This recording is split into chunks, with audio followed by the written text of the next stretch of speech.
Monggo kula boyongi manjing wonten lebeting pura negari Maespati ngayomana gesang kula paman.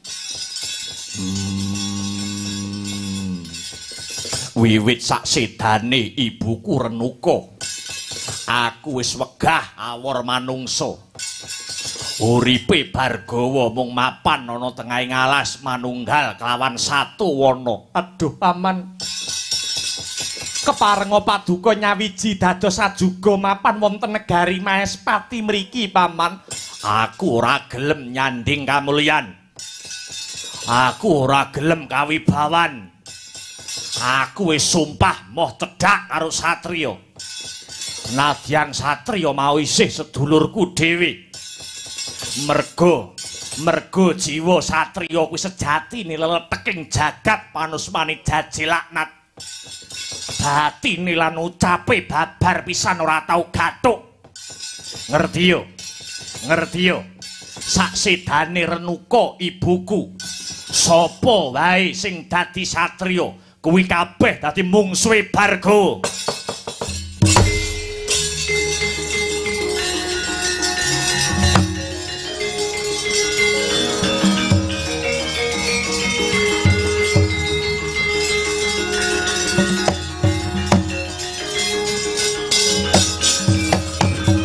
Aduh paman, ingkang lepat menika leluhur-leluhur kula. Mila sumangga kula dherekaken manunggal wonten Praja Maespati paman. Kowe aja duwe panyakra bawa lamun aku gelem awor karo kowe. Negaramu saiki wis ora tentrem. Tegese anggonmu nyekel negara iki durung kasil. Kowe ora bisa dadi ratu kang sejati. Mongko wong dadi ratu kuwi kudu duweni daya panguwasa kang gedhe. Yen ora kedunungan panguwasa gedhe ora bakal kuat menungso mau dadi ratu. Ning tak sawang kowe dadi ratu mung mburu butuhmu dhewe. Nyeneng-nyenengke kulawargamu. Kowe ketungkul lelangen karo bojomu sing cacah 802. Nganti negaramu diserang Dasamuka. Senopatimu akeh sing padha mudhar klebu Sumantri ponakanku. Negaramu geger ning kowe malah seneng-seneng karo bojomu. Kowe ki ratu apa?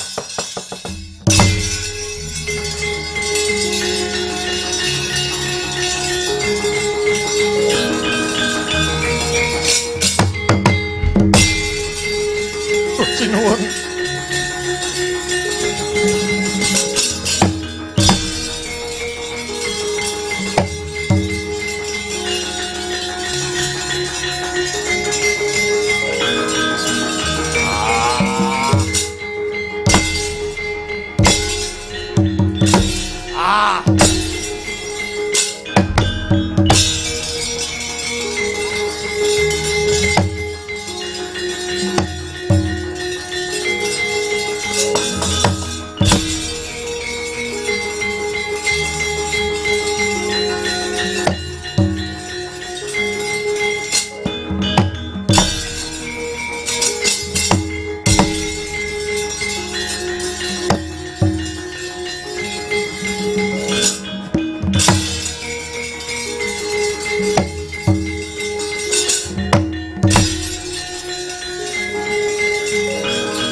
Kaya kilat hanenggih pusakane Sang Bargawa ingkang wujud Gandewa Kyai Bargawastra. Kyai Bargawastra hanempuh badane Sang Nata Maespati, mekar sarirane, pitung gunung gedene ngebaki jagat.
Pandhawa tata gati wisaya Indriyaksa Sara Maruta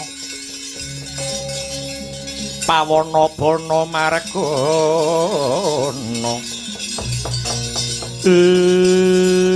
wala dalah dudu karepe dhewe bapa paman sing njaluk dipunjung karo anake lanang Bargawa aja to mong kowe yen aku wis mbledhos ngene iki jagat wae bisa tak gulung.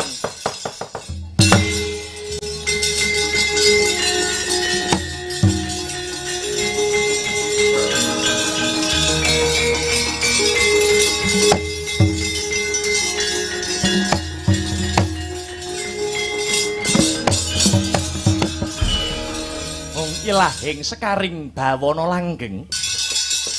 Arjuna Sasra ulun Bathara Wisnu kang manitis ana jiwa lan ragamu tak kandhani ya sing jeneng Bargawa kae wong bingung uripe kebuntel nafsu napsune nafsu amarah atine dikuasani dening rasa ngigit-igit kebrongot dening pedhese lelakon nanging ora mbok ademi nganggo rasa kawicaksanan nyatane bareng didumuk kekuranganmu dituding salahmu kowe nesu banjur mbok tandingi kanthi cara adu karusan ngerti yo Bargawa kae dudu tandingmu kae lagi diuja sing dadi kawengisane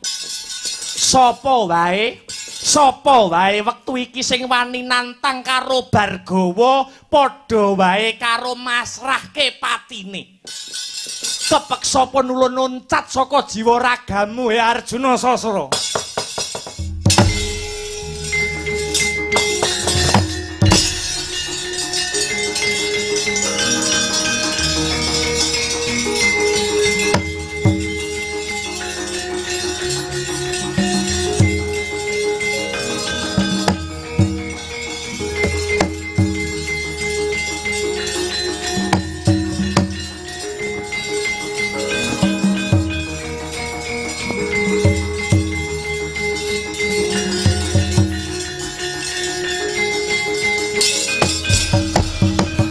Arjuna Sasra aja dikira aku gumun karo kaprawiranmu kowe tak tibani Gandhewa Kyai Bargawastra malah dadi butaya yen kowe kuat nampani wadungku cetha kowe ponakanku wong peng-pengan.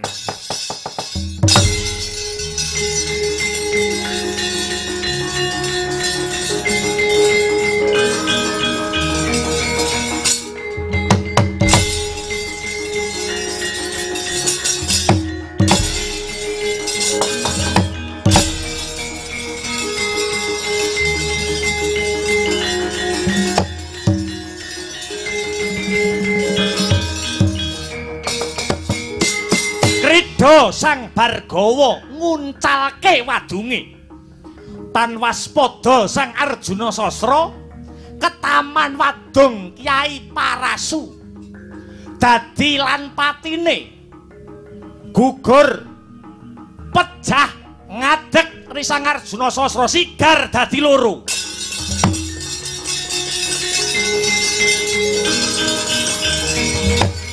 Obong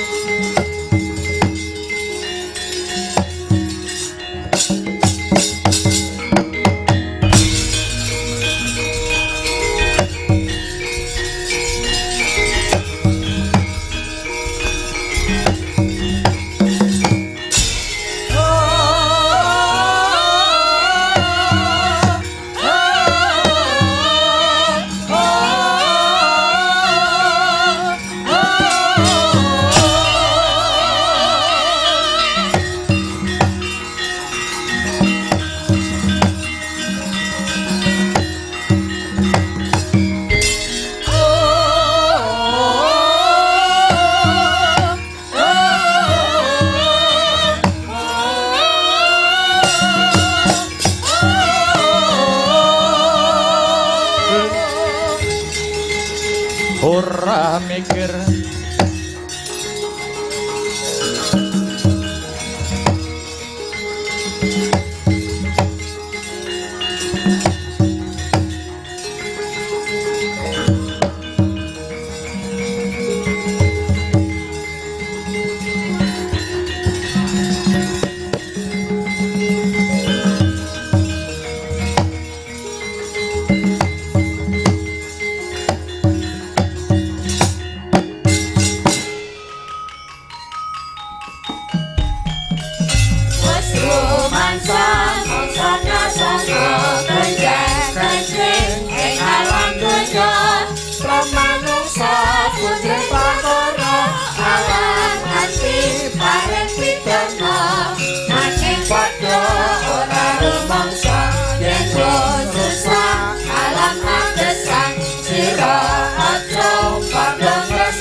Pada sembrono supaya datang aku citra.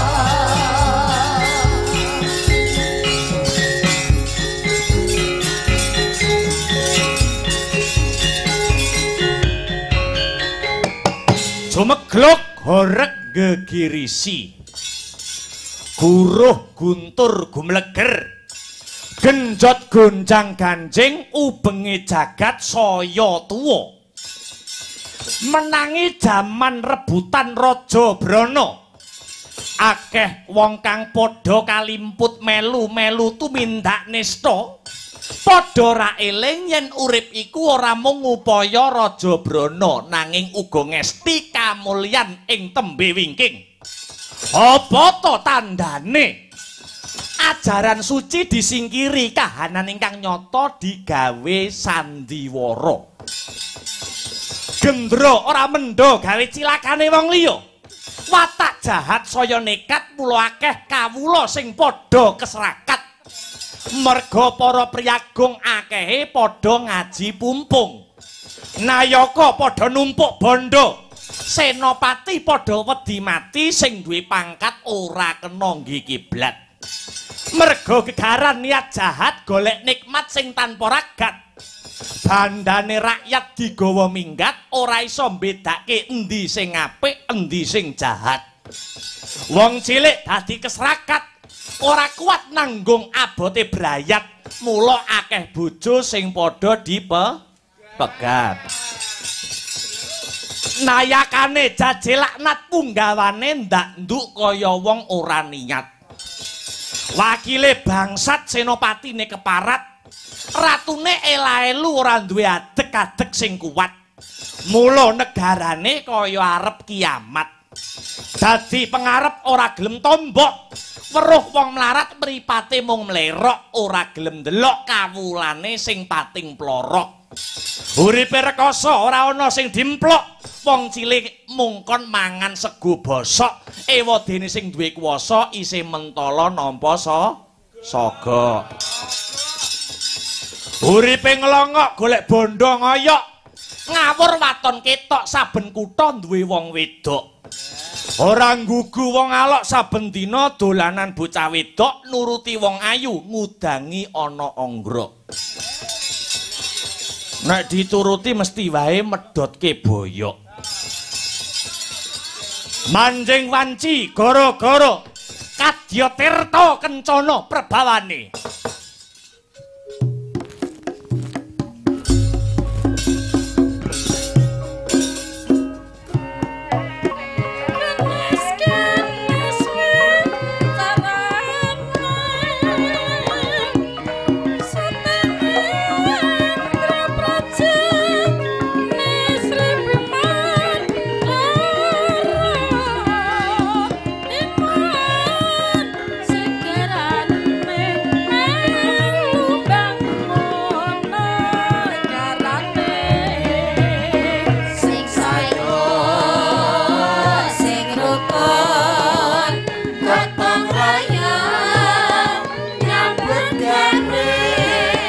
Amin. Amin. Nah, sampai berjumpa kembali nggih. Sampai berjumpa kembali. Ya Mas Gareng Dik Bagong nutuk ning lakon Rama Dargawa kaya ngapa babaring lakon. Ayo.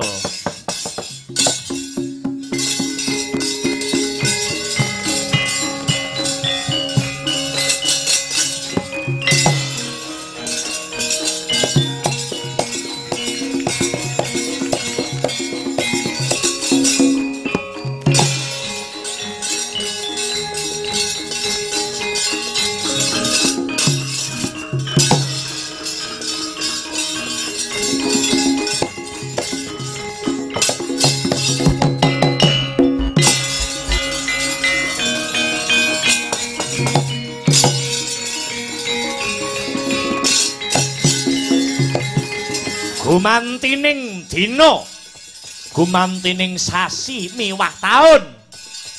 Riwus nyepundhat lelakonira Sri Arjuna Sasra. Cures sejarahira negari Maespati. Cures sejarahe negara Maespati amung dumugi semanten. Parandene Risang Rama Bargawa maksih ngulandara ngubengi jagat kaping 7. Ing pundi ana satriya kang pepetingan jembar dadane Sekti Mandraguna yekti ing kono dadi mungsuhe Kawuwusa Kocap. Gumantining wanci nenggih ing mangke wis tumapak ing jaman negara Mantili Dirja. Negari Mantili Dirja nedeng adani swayembara hamentang wujudira Gandewa. Sang Prabu Janaka kagungan remaja putri asesilih Rekyan Sinta. Labet kasulistianing warni jagat tanpa timbang mahanani kathah ingkang sami nglamar kanthi srana hanglebeti wujuding sayembara.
Minyat langening kalangyan aglar pandamun sar ong tinon lerek kekonang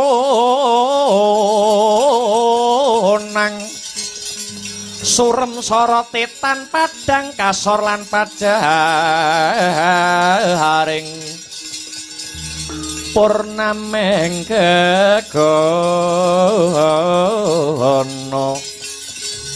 dasare mangsa katiga ing mbegegek ugek sadulita hemel-hemel lae ndara kula Rama Regawa kang sarta ndara kula Lesmana Widada sawetawis anggenipun lumaksana dumugi wonten ing papan priki keparenga kula cumadong dawuh Kang Abdi Semar Badranaya tut wuri lampah jengandika Gus Kyai Semar Badranaya kawruhan ana Kyai kiblat 4-5 pancer kaya-kaya kebrebegen marang sayembara kang digelar ana ing negara Mantili Dirja. Iya kuwi sayembara mentang langkap. Sok sapa wae sing bisa mupu sayembara kang mapan ana ing kraton Mantili Dirja bakal bisa mupu utawa mboyong putri ing negara Mantili ya kuwi Dewi Rekyan Sinta. Ngaten Gus pancen kaya mangkono. Goteke ngakathah ngantiri palungguhan iki durung ana pawongan ingkang bisa mupu wujuding swayembara. Mula kang saka iku Kyai, kanggo nodhi sepira ketrimaning uripe Rama Regawa, aku bakal ngleboni wujuding giri swayembara mentang langkap iki Kyai. Oh inggih Gus. Sumangga kula dherekaken mugi-mugi rahayu ingkang tinemu Basuki kang kaesti katekan ingkang dados gegayuhan.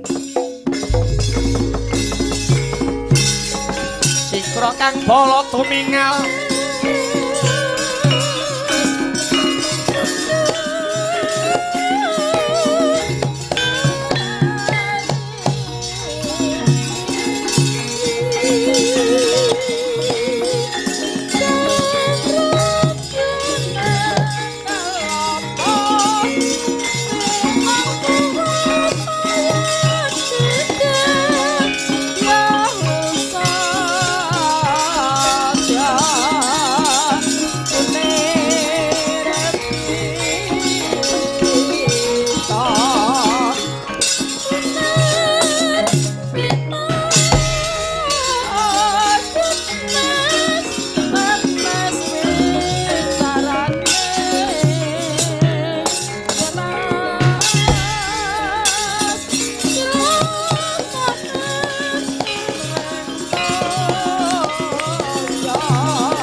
punapata mirah ingsun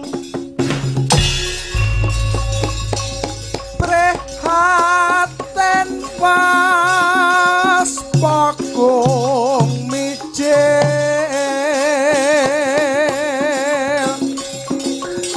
tuhu dahan tanpa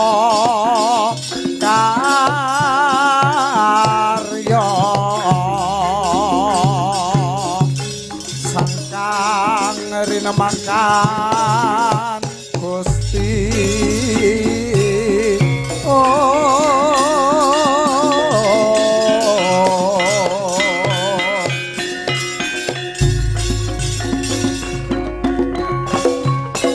Yayi Lesmana, kula wonten dawuh timbalan ingkang adhawuh Kakang Mas, ora bisa dicacah akehi para raja miyang Narapati ingkang samya mupu sayembara mentang langkat. Parandene sak juga kewala tan ana kang bisa anjunjung Gandewa. Lajeng keparingipun paduka kados pundi Kakang Mas Yayi? Ujubipun Kakang ngleboni swayembara, kejaba pun Kakang kegiwang klawan Sulistyaning warni rekian Sinta, nanging pun Kakang uga kepingin andadar kaprawiran. Mula rewang-rewang ngono pun Kakang kanthi srana puji dikir mantra rahayu supayanipun Kakang bisa kasembadan ing sedya mupu sayembara iki ya Yayi. Sendika ngestakaken dawuh Kakang Mas.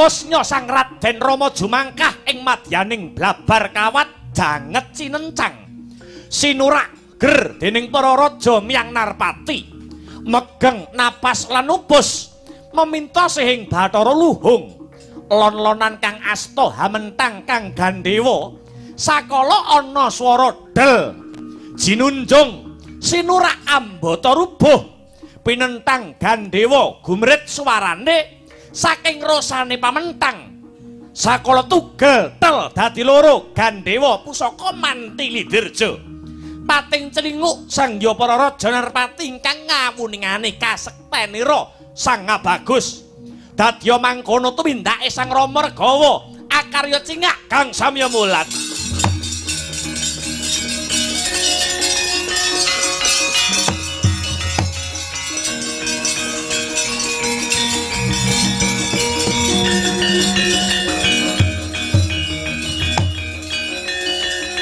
Campuh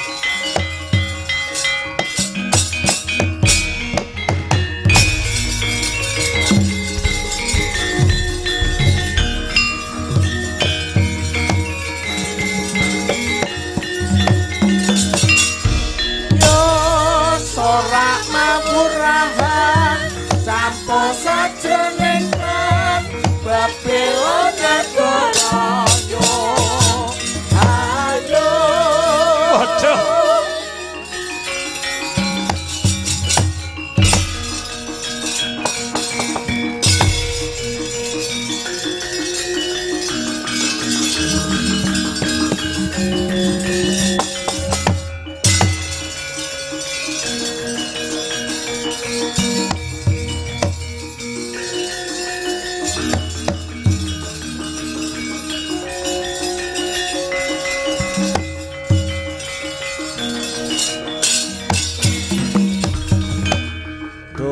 aduh Bathara Gung kang amurwa bumi mugi keparenga paring pangaksama marang kawula kang tan bisa pilih jatuh Ramayati umat bisa nampa nugrane ngriki yaku kanjeneng piniji bekti marang tampil muncul tunduk marang guru lari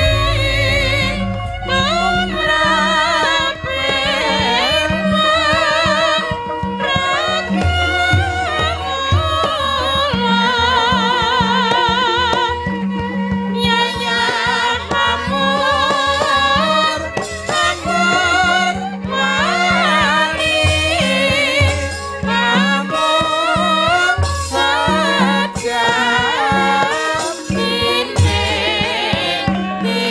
kita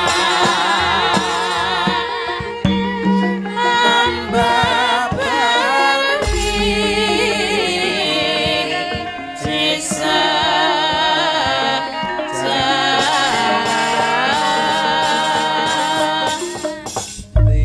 ya jagat ya dewa ya Bathara anakku wong ayu Sinta kawula wonten pangandika ingkang adhawuh Kanjeng Rama Prabu layak to layak swarane nganti kaya bledhek sewu nyamber swarane para raja Myang Narpati tuwin sangyaning para kawula kang padha surak ambata rubuh ya merga saka cingak pating cengunguk nggone padha gumun setahun jembleng serendeng kelawan wong kang anyar katon wangune satriya kang pekik ing warna iki kang bisa amupu wujute sayembara mantili Inggih kaluhuran dawuh pangandika Kanjeng Rama Prabu. Nger. Mboten nama kula angkuh nanging katemben weruh pramila kula mitambuh sinten kisana ingkang kepareng rawuh. Nderek tepang Hangladiwana Sang Prabu. Nami kula pun Rama Regawa nggih Rama Wijaya mijil saking negari Ayodya. Atma Jendra Kanjeng Rama Prabu Dasarata. Ewadene ingkang wonten wingking punika kadang kula muda kekasih Yayi Lesmana Widagda. Lah dalah.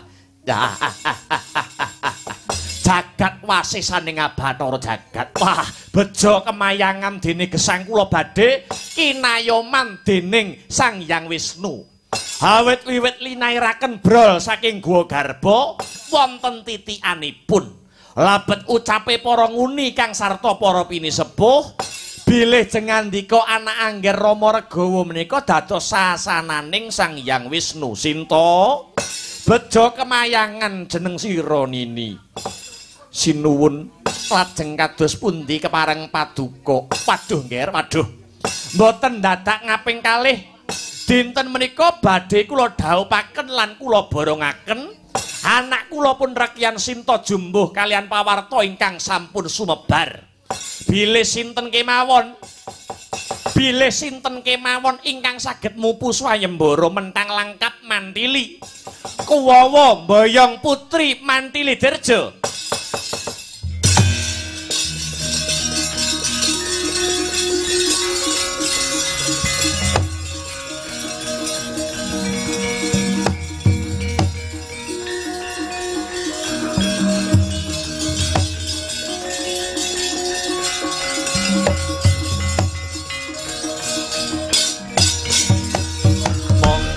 Kandening tumuwuh salami mung awas eling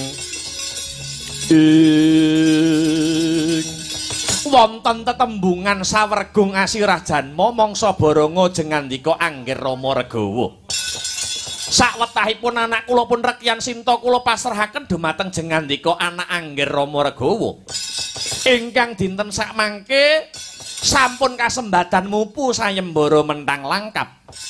Ngaturaken panuwun ingkang tanpa pepindhan sinuwun menawi kalilan ripalenggahan sakmangke kang putra Rekyan Sinta badhe kula boyong tumuju mring negari Ngayodya. Monggo nger, monggo Sinta. Kawula wonten timbalan ingkang adhawuh. Ripalungguhan iki sliramu wis winengku ing kakung. Mula sipate wanita kudu bisa manut kelawan guru laki ingkang kuwawa ngayomi marang jeneng sira Sinta. Inggih ngestuaken dawuh pangestu paduka ingkang tansah kula suwun. Pangestuku gumraja kaya banyu seduda. Kalilan kula nyuwun pamit Kanjeng Rama Prabu. Nggih nggih. Paduka kanthi anak kula Rekyan Sinta liwat tepining lepen temuran ingkang wening toyanipun. Supados wening ingkang dados pebrayan handika nggih Kisana.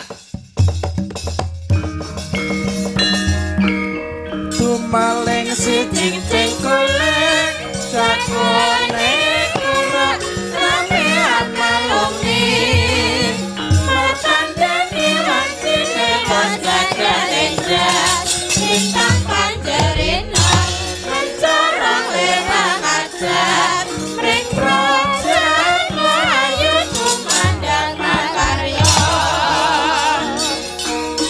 tumaling siji cengkolek jagone kura rame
ngrikat lampeng rata tanpa antara prapting sukuning arga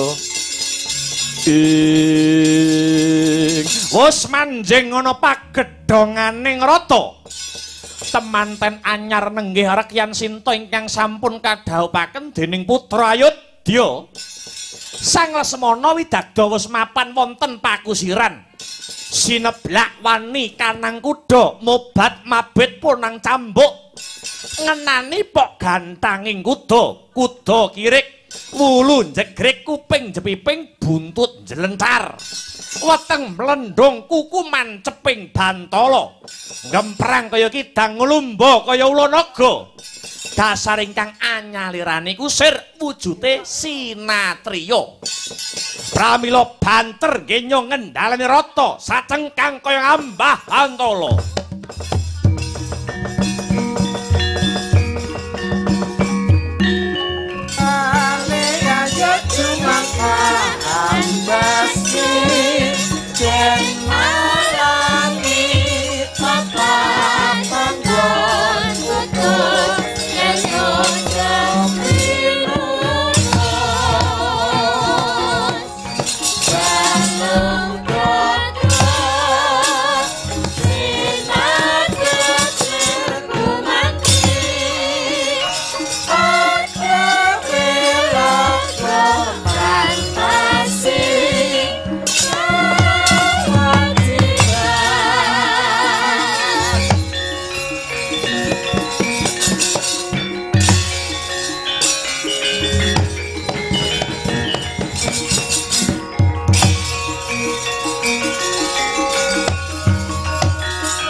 Sino karta mrih tamtu tamtuning utama titi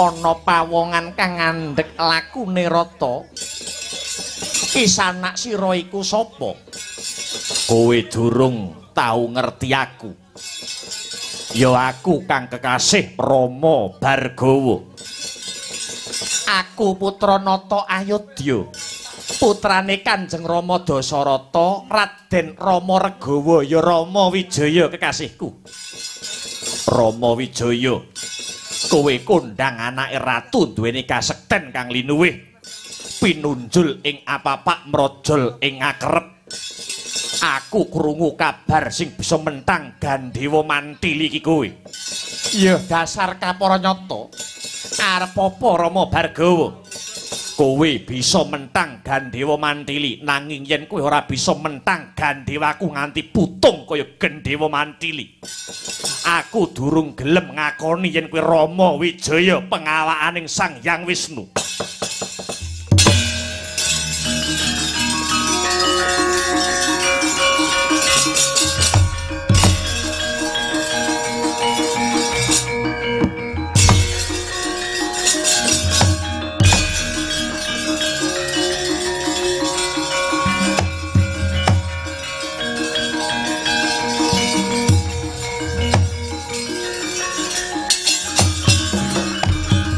tanpa beda pusaka Mantili pinandang Sang Rama Regawa ya angulati nyata pusaka ampuh kagila-gila ing kono dadi laku jantraning kodrat Gandhewa Bargawastra murup kaya ana daya Prabawa kang linuwih datan sinung tembung angel tumrap Sang Rama Wijaya.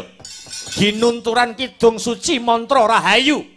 Gandewa pinentang tugel tel dadya sawalang-walang. Mawa geni murup sak lumbung Bandung. Ngetok karo san kang pungkasan Grodha Sang Rama Rega.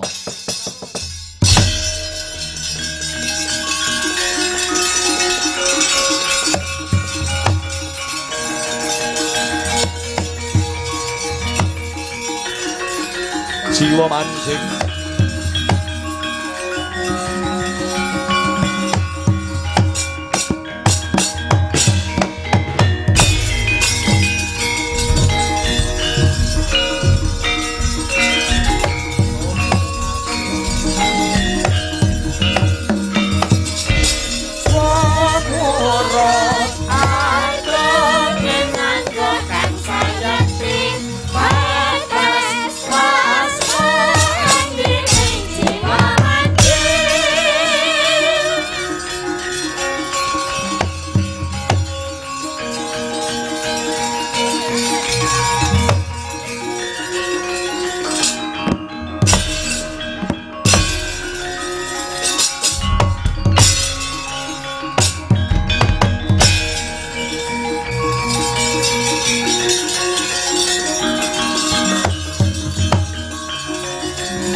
ora nduga mana semono sing dadi kadigdayan weh Rama Wijaya.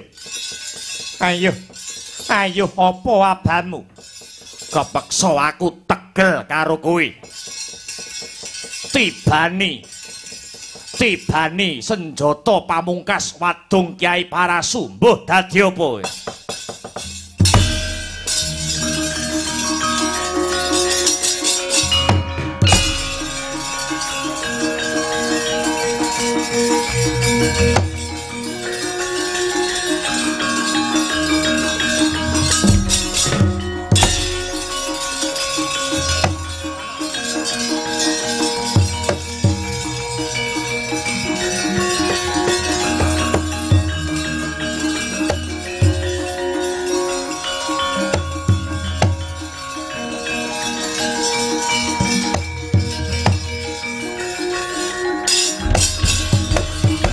Umret suarane nganti kaya putung-putunga gendhewane.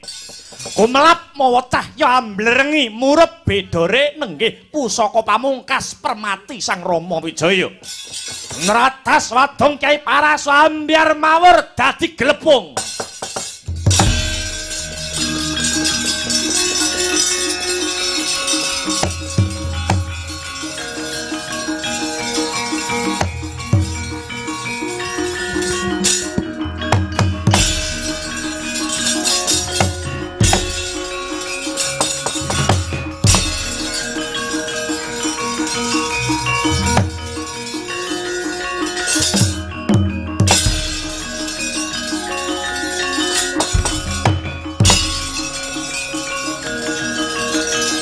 Kuntala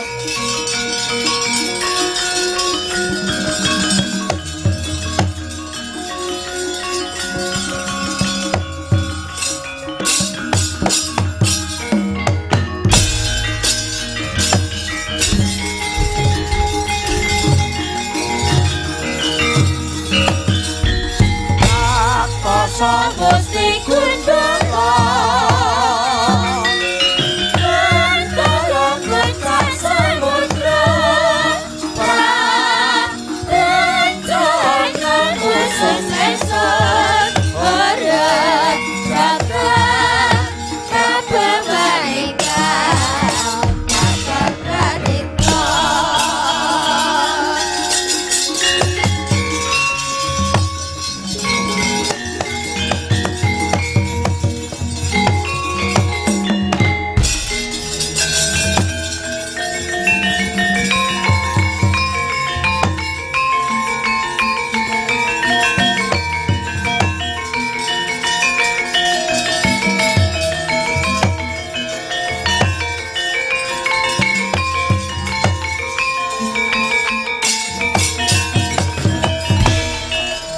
ing Parawa jimate kalima sabda prapteng Demak Nagari hanja jimatira nenggih lima sahadat prapteng Surakarta Nagri jajimatira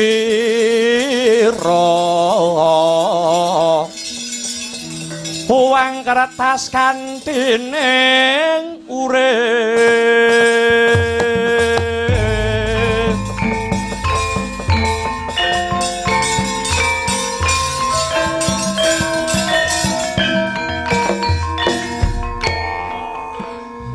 Sang Rama Wijaya aku njaluk pangapura ingkang agung teteping pangestiku ingkang blawur nalarku ingkang kuwur Bargawa kowe iku wong kang kesusu kesurung bramane kakung kaduk mawa kepanasen sumurupa ya Bargawa uripmu ingkang kebak kawengisan iku sayektine ora bakal ana pikolehe pancen bener yen wong darbe gegayuhan kang luhur mono kudu wani mbayar pitukon kang abot semono uga wong kang gayuh kasampurnan mau kudu lantip ing panggrahita tanggap marang keparenge ingkang gawe jagat tuladane kaya lelakonmu iku Bargawa ing atase sira gayuh kasampurnan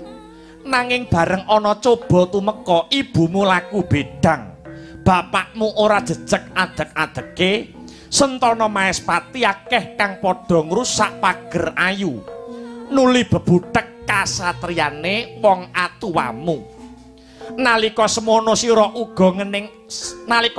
sira ora ngeningake cipta luwih dhisik ora ngleremke panca indriya nanging agahan banjur ngamuk punggung kowe mateni pirang-pirang ewu satriya nganti akeh kang padha dadi korbaning kanepsonmu mataun-taun anggonmu dadi wong alasan uripmu kok iseni rasa memungsuhan tumindakmu mbok lambari gething keburu sengit nganti dina iki